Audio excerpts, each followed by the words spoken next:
ကန်ဈေးကိုထည့်မယ်အခြေခံဈေးကတော့ကျမတို့ဒီမှာထည့်ထားတဲ့ရုပ်လေးကအခုကျသိန်းလေးပေါ့ကျသိန်းလေးတွေကိုကျမတို့က SB နဲ့ PS တကရန်စီထည့်ပြီးတော့ကြည်အောင်ဖြိုလိုက်ပါပြီ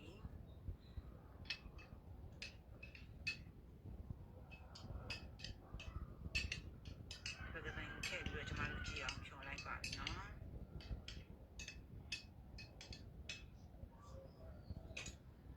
ကြည်အောင်ဖြိုပြီးတော့ကျမတို့သူ့ကိုဦးလေးကိုရောပါမယ်ဦးလေးကိုရောတဲ့အခါမှာလေသူစကားလေးခံပြီးတော့ရောပါမယ်နော်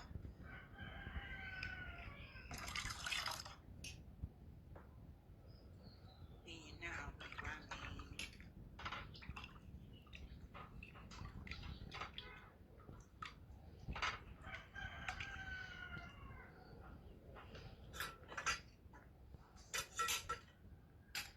ဒီအခါမှာနာဒမီကလေးကိုလည်းအဲ့လိုပဲ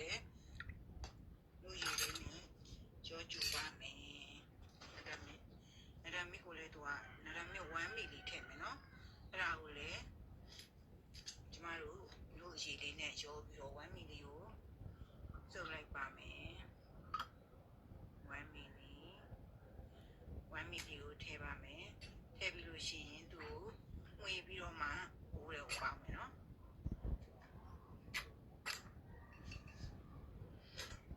ပါမယ်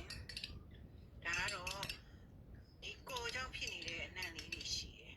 ကိုကအနံ့နည်းနည်းဆိုးတယ်အဲကိုကြောင့်ဖြစ်တဲ့အနံ့လေးတွေကဒီနာဒမစ်ကတော့လိမ္မော်နံလေးနုံနံလေးလို့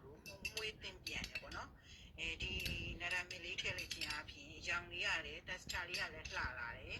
ပြီးတဲ့အခါကျလို့ရှိရင်တို့ရဲ့အရောင်လေးကလည်းပို့ပြီးတော့တို့ဖြစ်ရောင်လေးပို့ဖြစ်သွားတယ်ပို့လှသွားတယ်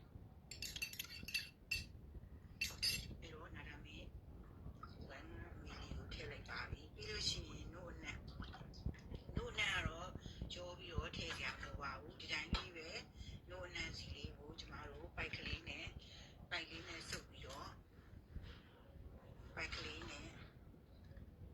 စုပ်ပြီးတော့1 ml ပေါ့1 ml ပိုက်ကလေးနဲ့စုပ်ပြီးတော့ထည့်လိုက်ပါပြီနော်